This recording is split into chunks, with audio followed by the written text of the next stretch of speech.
ఒకసారి ఏదో కేసు పెట్టి పంపిస్తుంటా అలవాటే. ఏదో అబ్రాడ్ పంపిస్తున్నట్లుగా ఎలా చెప్తుందో చూడండి దొంగమోహన్. మీ ఆయన నీ మీద చేయి చేసుకున్నాడు, తప్పే, ఖచ్చితంగా ఖండించాల్సిందే. కాకపోతే ఆ తర్వాత నువ్వేం చేసావు చెల్లాయ్? కొట్టిన వెంటనే కుక్కర్తో తలపగలు కొట్టేశాను, షర్ట్ చించేసి గోలతో రక్కేశాను, చేయి కొరికేసి కంట్లో పొడిచేశాను.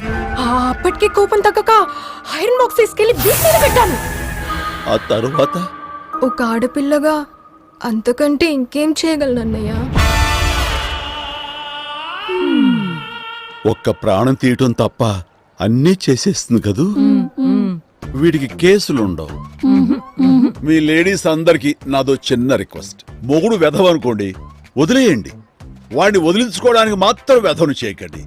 That's what I'm saying. మొగుడు తప్పు చేస్తే కేసులు పెట్టండి, కానీ మీరు తప్పించుకోవడానికి వాడి మీద కేసులు పెట్టకండి.